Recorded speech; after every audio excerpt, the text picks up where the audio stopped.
এই সংসারে সব থেকে বেশি কঠিন কাজ কোনটা? কেউ বলবেন যুদ্ধ করা, কেউ বলবেন ধন অর্জন করা, আবার কেউ বলবেন জ্ঞান অর্জন করা সব থেকে বেশি কঠিন। এবার প্রত্যেক ব্যক্তির নিজস্ব অভিজ্ঞতা আছে, আর সেই অনুসারে তার নিজস্ব একটা উত্তর আছে। সাধারণভাবে দেখতে গেলে এই সংসারে সব থেকে কঠিন হলো তপস্যা করা, অর্থাৎ সব কিছু ত্যাগ করে তপস্যায় নিজেকে বিলীন করে দেওয়া। এবার এর থেকে বেশি কঠিন এই সংসারে আর কি বা হতে পারে? এই সংসারে, এই সমাজে, নিজের পরিবারের মধ্যে থেকেও ধৈর্য ধরে সামনে অগ্রসর হওয়া, এটা হলো সব থেকে কঠিন কাজ। কারণ যখন আপনি তপস্যা করেন তখন সেখানে আপনার ধৈর্য ভাঙার মতো কেউ থাকেন না, না কোনো বন্ধু, না কোনো আত্মীয়, না কোনো শত্রু, কেউ না। কিন্তু যখন আপনি এই সমাজে, এই পরিবারে থাকেন, কোনো না কোনো ব্যক্তি এসে আপনার ধৈর্যের বাঁধ ভেঙে দেওয়ার ক্ষমতা রাখেন। তারা আপনার ধৈর্যের বাঁধ ভেঙে দেয়, আর কখনো কখনো তারা অনিচ্ছাকৃতভাবেই সেটা করে থাকেন। কারণ তাদের মানসিকতা আপনার থেকে আলাদা, তাদের কর্ম আপনার থেকে আলাদা, তাদের দৃষ্টিভঙ্গি আপনার থেকে আলাদা, জীবন যাপন আপনার থেকে আলাদা। সেক্ষেত্রে আপনি ধৈর্যচ্যুত হন, প্রসন্নতা আপনার থেকে ছিনিয়ে নেওয়া হয়। সেই জন্য এই সংসারে, এই পরিবারের থেকেও ধৈর্য ধরে সামনে অগ্রসর হওয়া কোনো পর্বতের শিখরে গিয়ে তপস্যা করার থেকেও অনেক বেশি কঠিন। আর যে ব্যক্তি এই সমাজেই, এই পরিবারে, সেই সকল মানুষের মধ্যে থেকে গিয়েও ধৈর্য ধরে অগ্রসর হতে থাকেন, যারা এই কাজটা শিখে নিতে পারেন, তারাই কিন্তু জীবনে আনন্দ লাভ করতে পারেন। এই ধৈর্যই শেষে আপনার জীবনে প্রসন্নতা বহন করে আনবে। তাই ধৈর্য ধরে জীবনের পথে অগ্রসর হন, আর আমার সাথে ভালোবেসে বলুন, রাধা রাধা। এই জীবনে তিনটি গুরুত্বপূর্ণ শব্দ আছে যা বোঝা আমাদের কাছে খুব গুরুত্বপূর্ণ, এবং এই তিনটি শব্দের নিজস্ব অর্থ আছে। প্রথম হলো সঙ্গবদ্ধতা, অর্থাৎ একসাথে মিলে কাজ করতে হবে, একসাথে মিলে পরিশ্রম করতে হবে, সামনে এগোতে হবে। এরকম করতে পারলে আপনার শক্তি বৃদ্ধি পাবে, আপনার ক্ষমতা বৃদ্ধি পাবে, আপনি এগোতে পারবেন এবং অনেক দূরে যেতে পারবেন। দ্বিতীয় হলো আত্মবিশ্বাস। হেরে যাওয়া বস্তুও আবার জিতে নিতে পারবেন। যদি আপনার নিজের আত্মবিশ্বাস থাকে তাহলে আপনি কখনো পরাজিত হবেন না। এবং তৃতীয় হলো অহংকার। জয়লাভ করার পরেও কিন্তু এটা আপনাকে পরাজিত করতে পারে। সেই জন্য জীবনে সঙ্গবদ্ধ হন, আত্মবিশ্বাস রাখুন, কিন্তু কখনোই অহংকার করবেন না। এই অহংকার আপনার থেকে সব কিছু কেড়ে নিতে পারে। এই অহংকারের জন্যই মথুরাপতি কংস নিজের পতনের দিকে অগ্রসর হয়েছিলেন। এই অহংকারকে ত্যাগ করুন, আর আমার সাথে ভালোবেসে বলুন, রাধা রাধা। আমরা যখনই কোনো গাছের চারা রোপণ করি তখন সবার আগে পরীক্ষা করে দেখি যে যেখানে আমরা চারা রোপণ করতে চলেছি সেখানকার মাটি আদৌ উর্বর কি না, সেই মাটি সেই চারাকে বাড়তে সাহায্য করবে কিনা। যখন একটা চারা রোপণের আগে আমরা এত কিছু ভাবতে পারি, তাহলে কাউকে বিশ্বাস করার আগে আমরা কেন ভাবি না? জীবনে কখনো এই বিশ্বাসরূপী চারা কোথাও রোপণ করার আগে বোঝার চেষ্টা করুন যে যার ওপর আপনি বিশ্বাস করতে চলেছেন সে কি আদৌ আপনার বিশ্বাসের যোগ্য কি না। ভেবে দেখুন সেই ব্যক্তি ভবিষ্যতে গিয়ে আপনার বিশ্বাস ভাঙতে পারে কি না। এটাও ভেবে দেখুন যে যাকে আপনি বিশ্বাস করতে চলেছেন তাকে আপনি বিশ্বাস করলে নিজের জীবনের উদ্দেশ্যে আপনি অগ্রসর হতে পারবেন কি না। আর তার জন্য প্রয়োজন সঠিক সিদ্ধান্ত, পরখ করা, কোনটা উচিত কোনটা অনুচিত সেটা বোঝা। আর তাতে কিন্তু আপনি সন্দেহবাতিক হবেন না, তাতে আপনি আরো নিপুণ হয়ে উঠবেন। তাই যদি আপনি নিপুণ হয়ে উঠতে চান তাহলে বোঝার চেষ্টা করুন, পরখ করে দেখুন, কোনটা উচিত কোনটা অনুচিত বুঝুন। আর বিশ্বাস তখনই করুন যখন আপনি 100% নিশ্চিত হবেন যে সে বিশ্বাসের যোগ্য। আসুন আমার সাথে ভালোবেসে বলুন, রাধা রাধা। রাধা কখনো কখনো আমার জন্য বড়ই সুগন্ধি আতর নিয়ে আসে, পারিজাত ফুলের মালা নিয়ে আসে আমার প্রসাধন করবে বলে, এবং আমার সব থেকে বেশি প্রিয় মাখন নিজে হাতে বানিয়ে আনে আমাকে নিজে হাতে খাইয়ে দেবে বলে, সবকিছু আমাকে প্রসন্ন করবে বলে। কিন্তু আপনি কখনো ভেবেছেন যে এই আতর কিভাবে বানানো হয়? সহস্র ফুলের পাপড়ি একসাথে পিষে নিতে হয়, তারপরে তার থেকে যে রস নিঃসৃত হয় সেই রস দ্বারাই আতর তৈরি হয়। অনেক সংখ্যক ফুলকে অসীম যন্ত্রণা ভোগ করতে হয়, তবে তারা আমার প্রসাধন সামগ্রী হয়ে উঠতে পারে। দুধ থেকে মাখন তৈরি করার জন্য কতটা পরিমাণ মন্থন সহ্য করতে হয় সেটা আপনি জানেন। ঠিক সেই রকমই হলো আমাদের জীবনও। বিপদও আসে, কঠিন পরিস্থিতিও আসে, এর সম্মুখীন হতে শিখুন। মনে রাখবেন, আপনি হলেন সেই দুধ যাকে মন্থন সহ্য করতে হবে মাখন হয়ে ওঠার জন্য। মনে রাখবেন, আপনি হলেন সেই ফুলের মতন যাদের পিষ্ট হতে হবে সুগন্ধি আতর হয়ে ওঠার জন্য, যাকেই সংসার পছন্দ করে। কখনো কখনো জীবনে আপনার সাথে খারাপ শুধুমাত্র এই কারণে ঘটে যাতে আপনার শ্রেষ্ঠ রূপ এই সংসারের সামনে আসতে পারে। শুধুমাত্র কঠিন পরিস্থিতি এবং বিপদকে একটা সুযোগ হিসেবে দেখার চেষ্টা করুন। আপনার জন্য এই সংসার বদলে যাবে, সংসারকে দেখার দৃষ্টিভঙ্গি পাল্টে যাবে, আপনার ভাগ্য পাল্টে যাবে, আর এই মন প্রসন্ন হয়ে বলবে, রাধা রাধা। পাশা নামক এই খেলাটি আপনারা নিশ্চয়ই খেলেছেন, না খেলে থাকলে দেখেছেন, আর যদি দেখেও না থাকেন তাহলে নিশ্চিত রূপে শুনেছেন। মহাভারতের এই মহাযুদ্ধ কোথাও না কোথাও এই পাশা নামক খেলার কারণে হয়েছিল। পাশার এই বিচিত্র খেলা, দান, এইসবের কারণে কেউ নিজের মাথায় রাজ মুকুট পরিধান করেছিলেন, আবার সেখানে পরাজিত হওয়ার জন্য কাউকে বনবাসও ভোগ করতে হয়েছিল। কিন্তু এই খেলা সমাপ্ত হওয়ার পরে সমস্ত ঘুঁটি আর এই পাশার ছক একই পুটলিতে স্থান পেল। এটাই হলো আমাদের জীবন। এই সংসারে আমরা জয় পরাজয়ের বিষয়ে এতটাই ভাবি, এত চিন্তা করি যে এই জীবনের খেলার আনন্দটাই উপভোগ করতে পারি না। আর অবশেষে কি হয়? কেউ জয়ী হন, কেউ পরাজিত হন, কিন্তু দুজনেই একই স্থানে পৌঁছে যান। প্রত্যেক ব্যক্তি মৃত্যুর পরে একটি নির্দিষ্ট স্থানেই পৌঁছতে বাধ্য, কিন্তু ততক্ষণ এই জীবন, এই খেলা, তার আনন্দ উপভোগ করুন। এই সংসারে সেই ব্যক্তি শ্রেষ্ঠ স্থানে পৌঁছতে পেরেছেন যিনি এই সংসারকে প্রকাশ প্রদান করেছেন, যিনি কখনো জয় পরাজয় এ বিষয়ে ভাবেননি, শুধু এই জীবনের খেলার আনন্দ উপভোগ করেছেন। এটাই আপনিও করুন, আর আমার সাথে ভালোবেসে বলুন, রাধা রাধা। প্রত্যেক মানুষ নিজের জীবনে দুঃখ অনুভব করেন। প্রত্যেকের দুঃখ আলাদা হতে পারে। কারোর মনে এই দুঃখ থাকে যে সে তার বাবা মায়ের সব ইচ্ছে পূরণ করতে পারেননি। কেউ এটা ভেবে দুঃখ পান যে সে চিরকাল সদাচার করেছেন, সৎকর্ম করেছেন, কিন্তু তাও তাকে দুরাচারী বলে মনে করা হয়। কেউ এটা ভেবেও দুঃখ পান যে তার সামনে যে ব্যক্তি রয়েছেন তার চোখে তিনি শত্রু হয়ে উঠেছেন বা দুষ্ট হয়ে উঠেছেন, যেখানে তিনি হয়তো কোনো অনুচিত কাজই করেননি। এবার এই সমস্ত বিষয় নিয়ে ভেবে নিজের ব্যক্তিত্ব নিয়ে সন্দেহ প্রকাশ করবেন না। যদি নিজের ব্যক্তিত্ব নিয়ে কোনো সন্দেহ থেকে থাকে তাহলে কর্ম সংক্রান্ত প্রশ্ন করুন যে আপনি যা করেছেন তাতে কি উচিত ছিল, কি অনুচিত ছিল। যেটা প্রয়োজন সেটা এটা বোঝার যে আপনার অন্তর্মন, আপনার বিবেক আপনাকে কি বলছে, আর আপনার অন্তর্মন আর আপনার বিবেক আপনাকে যেটা করতে বলবে শুধু সেটাই করুন।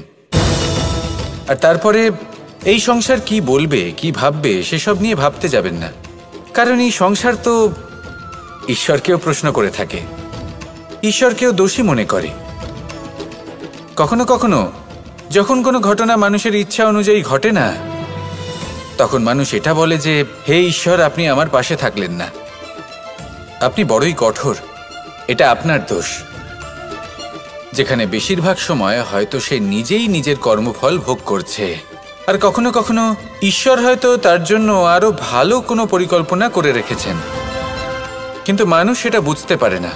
তাই দিনের শেষে যেটা প্রয়োজন সেটা হলো নিজের মনের কথা বুঝতে হবে। আপনার বিবেক কি বলছে শুধু সেটাই করুন আর সামনে এগোতে থাকুন। আমার সাথে ভালোবেসে বলুন, রাধা রাধা। পরিবর্তন, এটা হলো সৃষ্টির অমূল্য নিয়ম। এই সংসারে সবকিছু সময়ান্তরে পরিবর্তিত হয়, এই সময়ও পরিবর্তিত হয়। পরিবর্তন চিরকাল হয়ে এসেছে আর চিরকাল হতে থাকবে, কিন্তু এবার আমরা সেই পরিবর্তন কিভাবে লাভ করব যেটা আমাদের প্রয়োজন, যেটা আমরা চাই। আমরা জীবনে বিকাশ চাই। এই বিকাশ কিভাবে লাভ করতে পারি? এই প্রকৃতি কিন্তু আমাদের অত্যন্ত উত্তম উদাহরণ দিয়ে বুঝিয়েছে। একটি বিন্দুর উদাহরণ দিয়েছে যা ভবিষ্যতে একটা বিশাল নদীর আকার ধারণ করে। এটা কিভাবে হয়? মেঘ থেকে একটি বিন্দু ঝরে পড়ে সেই পর্বতের ওপর যেখানে হিম আছে। সেই হিমের সংস্পর্শে আসা মাত্র সেই বিন্দুর সাথে আরও বেশ কিছু বিন্দু যুক্ত হয়। তারপর তারা অগ্রসর হয়, আরও কিছু বিন্দু যুক্ত হয়, আস্তে আস্তে একটা ক্ষীণ ধারার রূপ ধারণ করে এবং সেটাই ভবিষ্যতে আরও এগোতে থাকে। অনেকটা যাওয়ার পর যখন অনেক সংখ্যক বিন্দু একসাথে যুক্ত হয় তখন সেটা বিশাল নদীর আকার ধারণ করে। এবার আমরা মানুষ বলে আমাদের সাথে এই নিয়মের অন্যথা হয় তা নয়। আমরাও এই প্রকৃতির অংশ, আমাদের ক্ষেত্রেও একই নিয়ম প্রযোজ্য। যখন পরিশ্রম করে অনেক সংখ্যক বিন্দু আমরা একত্রিত করব তখনই পরিবর্তনের নদী প্রবাহিত হবে। প্রয়োজন হলো নিরন্তর পরিশ্রম করা এবং ধৈর্য ধরা। এটা করতে থাকুন, জীবনে সব কিছু লাভ করতে পারবেন, কারণ প্রকৃতি আমাদের এটাই শিখিয়েছে। আর আমরা এই ব্রহ্মরই একটি অংশ, যার দ্বারা এই ব্রহ্মাণ্ড নির্মিত। আসুন আমার সাথে ভালোবেসে বলুন, রাধা রাধা। কখনো এই প্রকৃতির দিকে তাকিয়ে থাকবেন। এই প্রকৃতি অনেক ধরনের শিক্ষা দেয়। কোনো একটা গাছকে দেখুন কিভাবে সে মাটি থেকে জল শুষে নেয়। সে ঝড় হোক বা হোক কড়া রোদ সব সহ্য করে এবং অবশেষে সে ফল ধারণ করে। আর সেই ফল উৎপন্ন করার পরে সে ফল কিন্তু সে নিজে গ্রহণ করে না, এই সংসারকে প্রদান করে, যাতে পশু পাখি মানুষ তারা এই ফল গ্রহণ করে শক্তিশালী হয়ে উঠতে পারে, সুস্থ থাকতে পারে।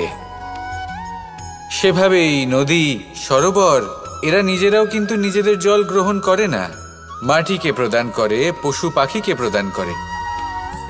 সূর্য নিজেও নিজের জন্য প্রজ্বলিত হয় না, সে প্রকাশ ছড়িয়ে দিতে চায় আমাদের সবার কাছে, সে আলো পৌঁছে দিতে চায়। এই প্রত্যেকের কর্মে পরমার্থ নিহিত আছে, আর সেই জন্যই এদের সকলকে পুজো করা হয়। তাই মনে রাখবেন, আপনার কাছে জীবন যাপনের অতিরিক্ত যা কিছুই আছে তা পরমার্থের জন্য। তাহলে তার সদ্ব্যবহার করুন আর আমার সাথে ভালোবেসে বলুন, রাধা রাধা। আমরা প্রত্যেকেই অবশ্যই এমন সময় দেখেছি যখন অনেকগুলো সমস্যা একসাথে আমাদের জীবনে এসে পড়ে। সমস্যা আমাদের প্রত্যেকের জীবনেই থাকে। আমরা তার সমাধান খুঁজতে চেষ্টা করি, কখনো সমাধান খুঁজে পাই, আবার কখনো যতই চেষ্টা করি না কেন কোনো সমাধান খুঁজেই পাই না। আর যখন এটা হয় তখন মানুষ অত্যন্ত বিচলিত হয়ে পড়েন। নিজের আত্মীয় স্বজন, নিজের বন্ধু বা সংসার এদের ওপরে এই দোষ চাপিয়ে দেন যে এদের জন্যই এই সমস্যা এসেছে। এবার যদি আমি আপনাকে কোনো পরামর্শ দিই তাহলে এটাই বলবো যে দৃষ্টিভঙ্গি পাল্টে দেখুন। এই দৃষ্টিভঙ্গি দিয়ে দেখুন যে এই সংসারে যে সমস্যায় আসুক না কেন তার জন্য কেউ দোষী নয়, না আপনি না অন্য কেউ। এই পুরো খেলাটাই আপনার মানসিকতা, আপনার দৃষ্টিভঙ্গির, আপনার মনের। কিভাবে বোঝাচ্ছি? যখন আমাদের মন শক্ত থাকে তখন কঠিন থেকে কঠিনতর পরিস্থিতিও আমাদের জীবনে খুব বেশি হলে প্রতিস্পর্ধা হয়ে থেকে যায়। সেখানে যদি আমাদের মন দুর্বল থাকে, তখন অল্প কঠিন পরিস্থিতিও আমাদের কাছে খুব বড় সমস্যা হয়ে যায়, তাই না? একটা শক্ত মন কঠিন পরিস্থিতিকে প্রতিস্পর্ধা হিসেবে দেখে আর তার মধ্যেও একটা সুযোগ খুঁজে নেয়। আমাদের শুধু এটাই করতে হবে। এই সংসারে অন্য কাউকে দোষী মনে করলে আপনার সমস্যা দূর হয়ে যাবে না। সেই জন্য এই সংসারকে দোষ দেওয়ার বদলে এই সমস্যার মূলে চলে যান, সেটাকে বুঝুন, নিজের এই মনকে শক্ত করে তুলুন। যদি আপনার মন শক্তিশালী হয়, তাহলে এই সংসারে অনেক বড় বড় কঠিন থেকে কঠিনতর পরিস্থিতিও যদি আসে, আপনার জীবনে যতই বড় বড় সমস্যা আসুক না কেন, আপনার লক্ষ্য লাভে বাধা দিতে পারবে না। আসুন আমার সাথে ভালোবেসে বলুন, রাধা রাধা।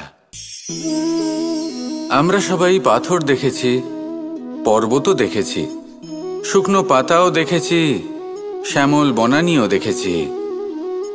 কখনো ভেবেছেন পাথরের অস্তিত্ব কিন্তু ততক্ষণ পর্যন্ত যতক্ষণ সে পর্বতের গায়ে আটকে থাকে।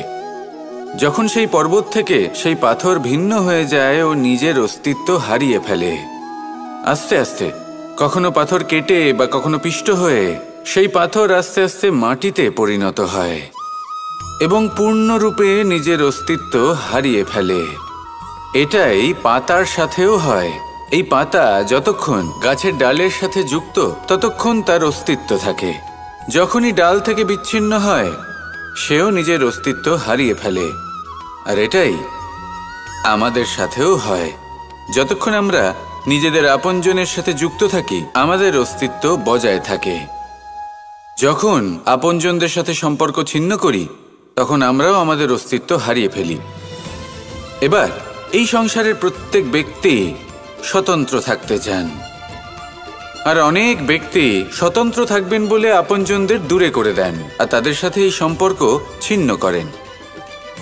এটা কি সত্যি প্রয়োজন? আপনজনদের সাথে সম্পর্ক ছিন্ন করে নিজের অস্তিত্ব হারিয়ে ফেলা প্রয়োজনীয়, নাকি আপনজনদের সাথে সম্পর্ক বজায় রেখে নিজেদের স্বতন্ত্র করে রাখা সেটা আবশ্যক? নির্বাচন আপনারই। আসুন আমার সাথে ভালোবেসে বলুন, রাধা রাধা। আপনি কি কখনো নৌকা যাত্রা করেছেন? করে না থাকলেও নিশ্চয়ই দেখেছেন যে এই জল যা নিজের অন্তরে সব কিছু সমাহিত করে নিতে পারে, এই নৌকা সেই জলের ওপরেই ভেসে থাকে। নদীর স্রোত কাটিয়ে সে সামনে অগ্রসর হয়। কিন্তু যদি এই নৌকায় কোনো ছিদ্র হয়, তাহলে কিন্তু সেই নৌকা ডুবে যাবে। আর এতে কোনো তফাৎ হবে না যে সেই ছিদ্র ছোট নাকি বড়, নৌকা ডুবে যাবে। এই ছিদ্র হলো আমাদের জীবনে আমাদের অপগুণ, আমাদের দোষ, আমাদের বিকার। কখনো এটা ভাববেন না যে এই দোষ খুবই ছোট, এতে কিছুই যাবে আসবে না। না, সেই ছোট দোষ, সেই ছোট বিকার যদি সেটাকে শুধরে না নেন, তাহলে সেটা আপনাকে আপনার পতনের দিকে নিয়ে যাবে। শেষ পর্যন্ত এটা আপনার ওপর নির্ভরশীল যে আপনি কি চান। আপনার জীবনের এই নৌকা এভাবেই ডুবে যেতে দেখবেন, নাকি নিজেকে শুধরে নিয়ে সেই নৌকার সেই ছিদ্রটাকে ভরিয়ে তুলতে চাইবেন? নির্বাচন আপনার। আসুন আমার সাথে ভালোবেসে বলুন, রাধা রাধা। জল, জলই পৃথিবীতে বেঁচে থাকার জন্য আবশ্যক তো বটেই, কিন্তু এই জল আমাদের একটা অত্যন্ত গুরুত্বপূর্ণ শিক্ষা প্রদান করে। কখনো এই জলকে দেখেছেন? যে পরিস্থিতিতেই এই জল প্রবাহিত হোক না কেন, এর উপর যা কিছুই প্রভাব থাকুক না কেন, এর পথে যতই বাধা আসুক না কেন, তার মধ্যে থেকে ও নিজের পথ ঠিক বের করে নেয়, কিন্তু নিজের প্রবাহ থামতে দেয় না, ক্রমাগত অগ্রসর হতে থাকে। সেরকমই একটা শিক্ষা যেটা আমরা জল থেকে পেয়ে থাকি, তা হলো এটা: আমরা যখন জলের দিকে তাকাই, তখন আমরা নিজের প্রতিবিম্ব দেখি, স্পষ্টভাবে দেখতে পাই। কিন্তু তখনই দেখতে পাই যখন এই জল শান্ত থাকে, স্থির থাকে। যদি এই জল অশান্ত হয়ে থাকে, স্থির না হয়, তাহলে আমরা এতে নিজের প্রতিবিম্ব দেখতে পাই না। এটাই আমাদের মনের সাথেও হয়ে থাকে। যখনই জীবনে কোনো সংকট আসে, যদি আমরা শান্ত মনে, স্থির মনে সিদ্ধান্ত নিই, তাহলে সেটা এমন একটা শীতল সিদ্ধান্ত হবে যেটা আমাদের ভবিষ্যৎকে একটা শ্রেষ্ঠ স্থানে নিয়ে যাবে। যদি এই মন অশান্ত হয়, বিচলিত হয়, পীড়িত হয়, দুঃখিত হয়ে থাকে, রুষ্ট হয়ে থাকে, তাহলে অনেক সময় আমরা এমন সিদ্ধান্ত নিই যেটা আমাদের জন্য অনুচিত প্রমাণিত হয়। যখন আপনি ক্রুদ্ধ ছিলেন বা দুঃখের বশে ছিলেন, তখন অনেক সময় হয়তো এমন সিদ্ধান্ত নিয়েছেন যেটার জন্য ভবিষ্যতে আপনি অনুশোচনা করেছেন। এবার দেখুন, এই আবেগগুলো থেকে আমরা পালাতে পারবো না, কিন্তু এই আবেগগুলো আপনার উপর কতটা প্রভাব ফেলবে সেটা আমরা অবশ্যই ঠিক করতে পারি। এই মনকে আমরা নিয়ন্ত্রণ করতে পারি। এটাই করুন, চিন্তা করুন, এই মনকে শান্ত রাখুন, স্থির হতে চেষ্টা করুন, আর তারপরে সিদ্ধান্ত নিন। আসুন আমার সাথে ভালোবেসে বলুন, রাধা রাধা। এই সংসারে ভৌতিক বস্তুরও নিয়তি আছে। যারাই এই সংসারে আসে বা উৎপন্ন হয়, তারা কিছুমাত্র সময় পর্যন্তই এখানে থাকতে পারে, আর তারপরে সেও লুপ্ত হয়ে যায়, অর্থাৎ সে নিজেও এই পঞ্চমহাভূতে সমাহিত হয়ে যায়। আমাদের সাথেও ঠিক এটাই হয়। সেই জন্যই ঈশ্বর দ্বারা প্রদত্ত এই উপহারের বিষয়ে ভাবুন, এই জীবনের বিষয়ে ভাবুন। ঠিক যেমন বিশ্বাস ভঙ্গ হলে কোনো ব্যক্তি আমাদের কাছে অপরিচিত হয়ে যান, ঠিক সেরকমই শেষ নিঃশ্বাস ত্যাগের পর এই শরীরও আমাদের কাছে পরই হয়ে যায়। তাই এই শরীর থাকাকালীন শ্রেষ্ঠভাবে একে সদ্ব্যবহার করুন, এই জীবনে শ্রেষ্ঠ কর্ম করুন। আর এই জীবনকে শ্রেষ্ঠভাবে যাপন করার জন্য কিছু কথা বোঝা প্রয়োজনীয়। যদি আপনি কারোর প্রশংসা করেন, তাহলে পূর্ণ হৃদয় দিয়ে করুন। যদি আপনি হস্তক্ষেপ করে থাকেন, তাহলে মস্তিষ্ক দ্বারা করুন। যদি আপনি সমীক্ষা করেন, তাহলে বিবেক দ্বারা করুন। যদি আপনি ধন অর্জন করতে চান, তাহলে নীতি অনুসারে চলুন। যদি জীবনযাপন করতে চান, তাহলে রীতি মেনে করুন। আর যদি ঈশ্বরের ভজন করতে চান, তাহলে ভক্তিভাব নিয়ে করুন। শুধু এই কথা মনে রাখবেন যে আপনার এই জীবন কিন্তু অনিশ্চিত কাল পর্যন্তই আছে। কতক্ষণ আছে সেটা কেউ জানে না। তাই কিছু মুহূর্ত যেটা যাপন করতে আমরা এখানে এসেছি, সেখানে ক্রোধ, অহংকার, ঈর্ষা, এইসব আবেগের কি গুরুত্ব বলুন তো? এগুলো ত্যাগ করুন। মানুষকে ক্ষমা করতে শিখুন, আস্তে আস্তে বিশ্বাস করতে শিখুন। এই সংসারে নিঃস্বার্থভাবে প্রেম করতে শিখুন, আর সবার মধ্যে আনন্দ বিতরণ করুন। তাই এই সব গুণ যদি আপনি আত্মসাৎ করতে পারেন, তাহলে আপনার জীবনে শুধু আনন্দ এবং আনন্দই বিরাজমান হবে। আসুন আমার সাথে ভালোবেসে বলুন, রাধা রাধা রাধা রাধা রাধা রাধা। ধর্মরথের 4টি অশ্ব চালানোর জন্য যিনি সারথি হবেন, তার যে 4টি গুণ থাকা প্রয়োজন, সেই সমস্ত গুণ অর্জুনের মধ্যে উপস্থিত রয়েছে। কর্মের শক্তি রয়েছে, ধর্মের প্রতি আসক্তি রয়েছে, জ্ঞানের অভিব্যক্তি রয়েছে এবং সমর্পণের ভক্তি রয়েছে। নিশ্চিত রূপে ধর্মরথে সারথি হবার জন্য অর্জুনই সব থেকে যোগ্য। আর ও শুধুমাত্র দ্রৌপদীর স্বামীই হবে না, ইতিহাসে কুরুবংশের রাজকুমার বা ইন্দ্রপুত্রের নামেই শুধু পরিচিত হবে না, বরং অর্জুনই স্বয়ং ইতিহাস রচনা করবে। অর্জুনই হবে কৃষ্ণ সারথি, যত্র যোগেশ্বর কৃষ্ণ তত্র পার্থ ধনুর্ধর। তাহলে আসুন আর আমার সাথে ভালোবেসে বলুন, রাধা রাধা।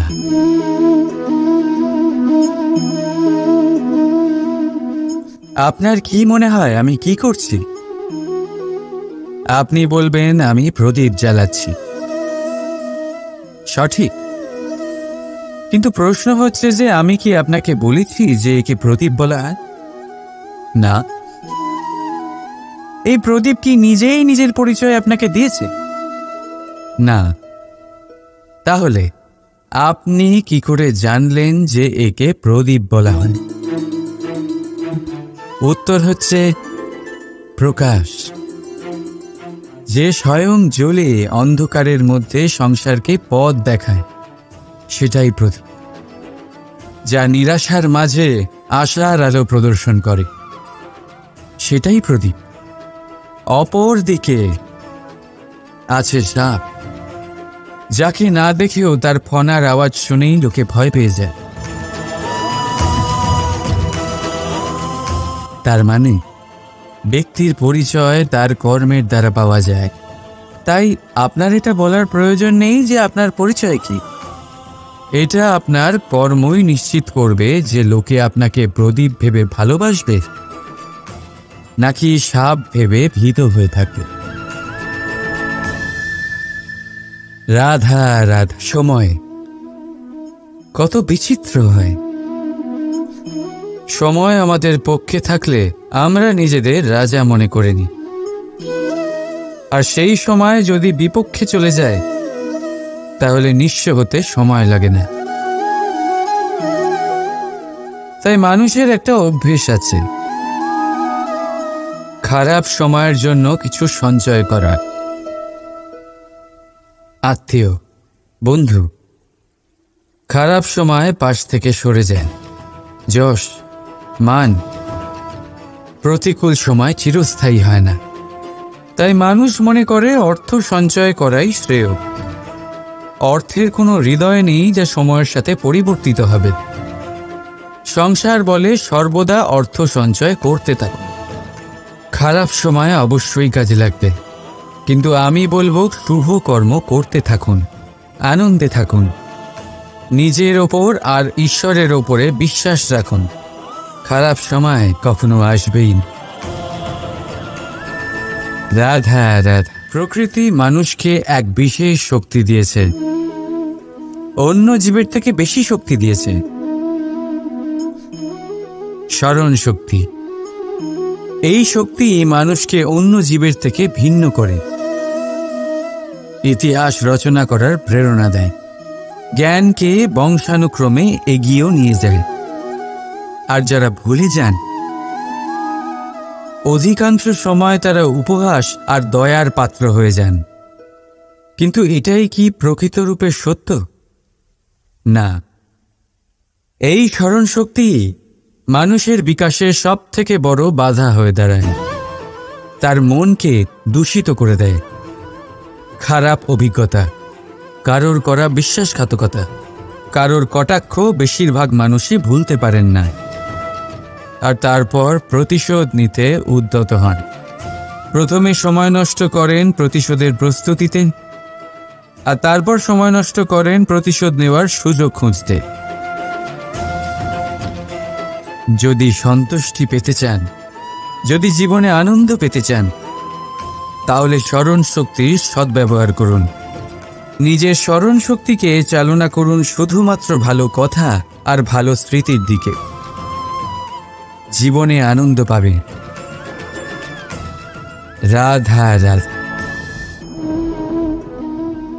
মানুষ নিজের পরিবারের জন্য কত কিছুই না করে, দিন রাত পরিশ্রম করতে থাকে যাতে তার পরিবারের প্রয়োজন পূরণের জন্য অর্থ রোজগার করতে পারে। কিন্তু শুধু অর্থ রোজগার করাটাই কি যথেষ্ট? আপনি বলবেন, হ্যাঁ নিশ্চয়ই, অর্থ দিয়ে সব কিছু পাওয়া যায়, বিদ্যা পাওয়া যায়, বাড়ি পাওয়া যায়, ওষুধ পাওয়া যায়, আর কত কিছুই না পাওয়া যায়। এইসব একটা পর্যায় পর্যন্ত সঠিক, কিন্তু একটু মন দিয়ে ভেবে দেখুন, যখন কোনো শিশু অসুস্থ হয়ে পড়ে তখন সে ওই তিক্ত ওষুধ কেন খেয়ে নেয়?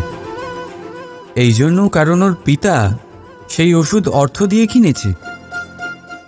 না, বরং এই জন্য কারণ তার পিতা যে তার সামনে দাঁড়িয়ে, তার ওপরে তার বিশ্বাস আছে। বিশ্বাস আছে যে উনি তার কিচ্ছু হতে দেবেন না। এই বিশ্বাস, এই সংস্কার, এই শিক্ষা কখনো অর্থ দিয়ে পাওয়া যায় না। এইটা পাওয়া যায় সেই সময় থেকে যা মাতা পিতা তাদের সন্তানের সাথে কাটিয়েছেন। তাই জীবনে অর্থ অবশ্যই উপার্জন করুন, কিন্তু নিজের পরিবারকেও সময় দিন, আনন্দ পাবে। রাধা রাধা। কখনো কোনো পাখিকে দেখেছেন? যখন তারা ডিম পাড়তে প্রস্তুত হয় তখন তারা সবচেয়ে আগে একটা স্থান খোঁজে, একটা স্থান যা বর্ষা, রৌদ্র আর শত্রুর থেকে সুরক্ষিত হয়। তারপর তারা বাসা তৈরি করে, তারপরেই ডিম পাড়ে। আর তারপর যখন সেই ডিম ফুটে তার সন্তানদের জন্ম হয়, সে তাদের খাবার খাওয়ায়, তাদের রক্ষণাবেক্ষণ করে। কিন্তু যখন তাদের ডানা গজায় তখন না সে তাদের খাবার দেয় আর না তাদের বাসা বানাতে শেখায়।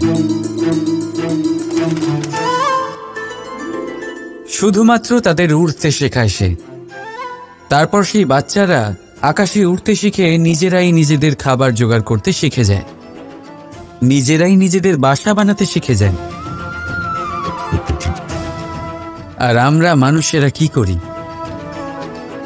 আমাদের সন্তান বড় হয়ে যাওয়া সত্ত্বেও তাদের নিয়ে সর্বদা দুশ্চিন্তা করি।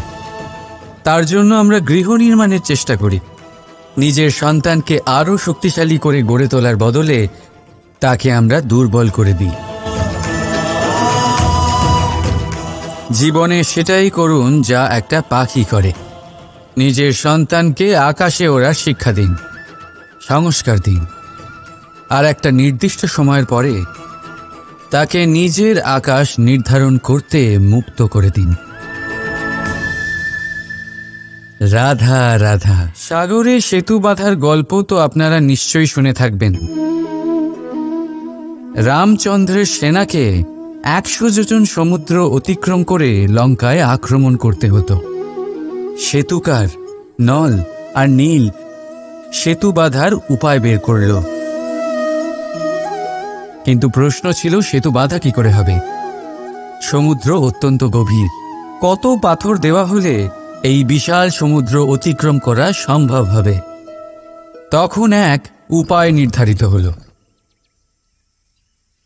পাথরের ওপর লেখা হলো রামের নাম। আর যখন সেই পাথরগুলোকে সাগরে ফেলা হলো, সেগুলো ভাসতে লাগল।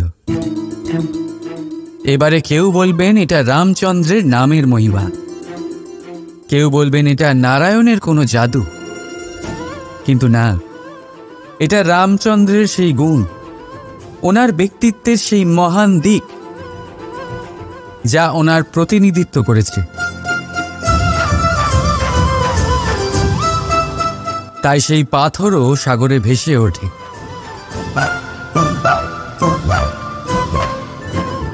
ঠিক সেইভাবেই যেখানে আমরা থাকি না, সেখানে আমাদের গুণ আমাদের প্রতিনিধিত্ব করে। আমাদের নামের শক্তি আমরা নিজেরাই তৈরি করি। আমাদের কর্ম দিই, আমাদের গুণ দিই। এবার সিদ্ধান্ত আপনার যে আপনার নামের সাহায্যে কেউ বিপদ থেকে উদ্ধার হবে, নাকি আপনার দুষ্কর্মের ফলে কেউ ডুবে যাবে। ভালো করে ভেবে দেখুন। রাধা রাধা। আমাদের জীবনে গুরুজনেরা, জ্ঞানী মানুষজন সবসময় একটা কথা বলেন, ধৈর্য ধরো। শুধুমাত্র দুটো শব্দ, কিন্তু কতটা বিশাল সেটা বোঝার চেষ্টা করুন। ছোট একটা অস্ত্র হাতে নিন এবং একটা বিশাল পর্বতে নিরন্তর প্রহার করতে থাকুন। ধৈর্য ধরে সেই কাজ করতে থাকুন। এমন একদিন আসবে এই বিশাল পর্বতে আপনি একটা পথ তৈরি করবেন। কোনো ধনুর্ধর যখন নিজের বিদ্যা অর্জন করেন তখন তাকেও ধৈর্য ধরতে হয়, তার নিজেকে সময় দিতে হয়, তবেই সে ধনুর্বিদ্যা শিখতে পারে। সেইভাবে আমাদের জীবনেও ধৈর্য ধরার খুব প্রয়োজন। পরিবারে ধৈর্য রাখতে পারলে তাহলে আস্তে আস্তে দেখবেন প্রেম বৃদ্ধি পাচ্ছে। সমাজে যদি ধৈর্য রাখতে পারেন তাহলে আস্তে আস্তে এই সমাজ আপনাকে সম্মান করবে। যদি নিজের জীবনে ধৈর্য রাখতে পারেন তাহলে নিজে থেকেই আত্মবিশ্বাস বাড়বে, নিজের বিকাশ হবে, জীবনে সবই সম্ভব যদি ধৈর্য রাখতে পারেন। হয়তো আস্তে আস্তে হবে, কিন্তু হবে অবশ্যই। শুধু ধৈর্য রাখুন, কারণ ধৈর্যই সব থেকে বড় পুঁজি। আসুন আর আমার সাথে ভালোবেসে বলুন, রাধা রাধা। আমাদের জীবনে যখনই আমরা কোনো বড় দায়িত্বের সম্মুখীন হই, তখন আমরা তার থেকে দূরে পালাই, আর এই অজুহাত দিই যে না না, এত বেশি ভার বহন করার যোগ্যতা আমার নেই, আমি করতেই পারবো না। দেখুন, এই সংসারে ভিন্ন ভিন্ন ধরনের গাছ আছে, ছোট গাছ, বড় গাছ, কিন্তু বটগাছের মতো বড় এবং নিবিড় গাছ আর একটাও নেই। সে নিঃস্বার্থভাবে এই সংসারকে সেবা করে যায়, ছায়া প্রদান করে, শীতলতা প্রদান করে। আর যখন এমন সময় আসে যখন তার ওপর বোঝা অত্যন্ত বেড়ে যায়, সে কিন্তু কোনোভাবেই ভেঙে পড়ে না। তখন সে নিজের নিঃস্বার্থ কর্মের ফল লাভ করে, সেই নিঃস্বার্থ কর্ম যা সে করেছে। তার দেহ থেকে ছোট ছোট ঝুড়ি বার হয় এবং তা কাণ্ডের আকার ধারণ করে। সেই কাণ্ড মাটির কাছে পৌঁছয় এবং তারপর তা বটগাছের সহায়ক হয়ে ওঠে। সে ভেঙে পড়ে যায় না। এইভাবে আপনিও জীবনে নিঃস্বার্থভাবে সবার সেবা করুন, ভালোবাসুন, সবাইকে সাহায্য করুন। যেদিন আপনার ওপর বোঝা অত্যন্ত বেড়ে যাবে, সেদিন এই সব মানুষ আপনাকে সাহায্য করার জন্য আসবেন, আপনার শক্তি হয়ে উঠবেন, আর আপনি বটগাছের মতোই মহান এবং বিশাল হয়ে উঠবেন। আসুন আর আমার সাথে ভালোবেসে বলুন, রাধা রাধা। একটা শব্দ আছে, পরিস্থিতি। অনেক মানুষের মুখে আমরা এই শব্দ শুনি। জীবনে যখন অসফল হই, দুঃখ আসে, সংকট আসে, কোনো বিপদ ঘনিয়ে আসে, তখন সমস্ত দোষ আমরা পরিস্থিতির ওপর চাপিয়ে দিই, আর দেখতে গেলে কোথাও না কোথাও ঠিকই করি। এই পরিস্থিতি প্রত্যেক দিনের মতো পাল্টাতে থাকে, কিন্তু এই দিন, এই রাত, এমন কেউ আছেন যিনি এর উপরেও নিয়ন্ত্রণ সাধন করেন, আর তিনি হলেন সূর্য। ঠিক সেই রকমই আমাদের জীবনেও সূর্য হলো এই মন। যদি এই মনের উপর আমরা নিয়ন্ত্রণ করতে পারি, তাহলে আমরা জীবনকেও নিয়ন্ত্রণ করতে পারবো। প্রথমে এই মনের রাজা হয়ে উঠতে হবে। তাই মনে রাখবেন, যদি মন দুর্বল হয়, তাহলে পরিস্থিতি আমাদের সমস্যা বলে মনে হবে। এই মন যদি স্থির হয়, পরিস্থিতি প্রতিস্পর্ধা বলে মনে হবে। আর এই মন যদি শক্তিশালী হয়ে ওঠে, তাহলে যে কোনো পরিস্থিতি আপনার কাছে একটা সুযোগ মাত্র, এমন এক সুযোগ যাতে অগ্রসর হয়ে আপনি মহান হয়ে উঠতে পারেন। এই মনের শক্তির বৃদ্ধি ঘটান, মহান হয়ে উঠুন, আর আমার সাথে ভালোবেসে বলুন, রাধা রাধা। খুব সুন্দর একটা কাহিনী আছে।